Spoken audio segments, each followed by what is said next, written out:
국무총리와 국무위원 여러분, 민주평화당 대표 정동영입니다. 국민 여러분 얼마나 힘드십니까? 저는 오늘 우리가 당면한 고통스러운 현안 몇 가지에 대해서 대안을 중심으로 말씀드리고자 합니다. 무엇보다 많은 국민들께서 불안해하시고 좌절감을 느끼는 부동산 문제에 대한 저와 민주평화당의 대안을 말씀드립니다. 며칠 전 30대 맞벌이 부부가 일주일 사이에 집값이 1억 원씩 뛰는 걸 보고 우리 평생 집을 못 사겠네요, 이렇게 말하며 펑펑 울더라는 기사를 보고 가슴이 아팠습니다.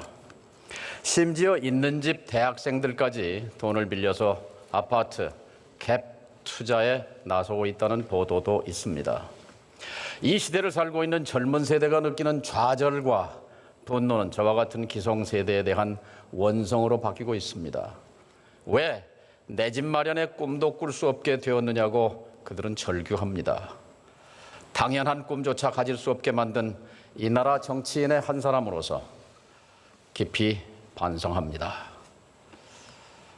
현재 우리가 직면한 부동산 문제 해결책은 IMF 이후 20년 역사를 되짚어보면 그 속에 답이 들어있습니다.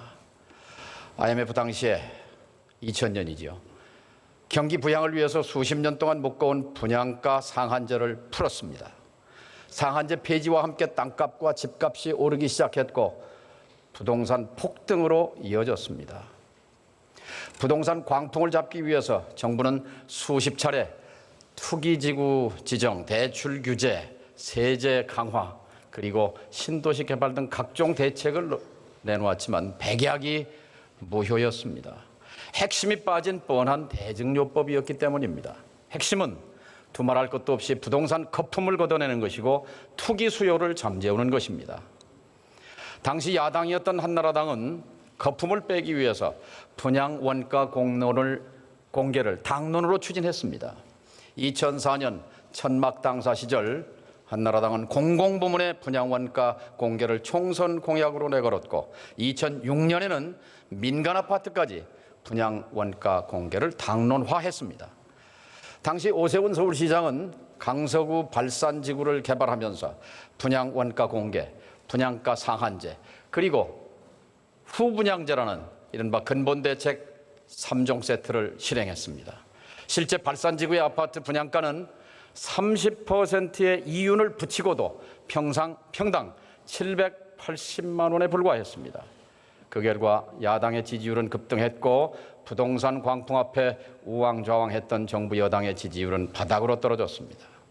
뒤늦게 참여정부는 2007년 말에 여론에 떠밀려 분양원가 공개와 분양가 상한제를 도입한다고 발표했습니다. 국회는 여야 합의로 법을 만들어서 통과시켰습니다. 그 이후에 부동산 광풍은 잦아들었습니다.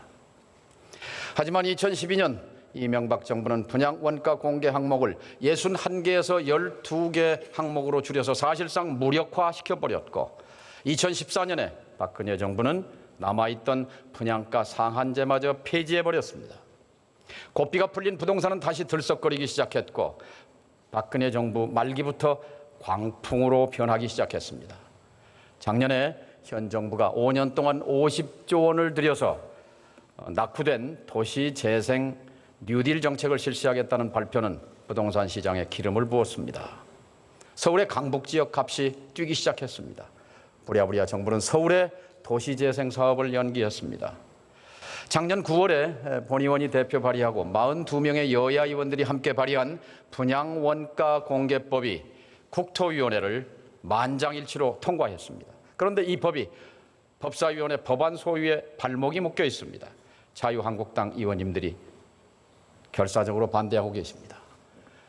그런데 분양원가 공개는 국민의 85%, 경기도에서는 90%가 지지하는 정책입니다. 지금 당장이라도 자유한국당은 법사위에 묶여있는 분양원가 공개법을 풀어주시기 바랍니다. 다음번 본회의에서 최우선적으로 이 법안을 처리할 것을 요구합니다. 이것이 바로 국민과 민생을 위한 협치라고 생각합니다.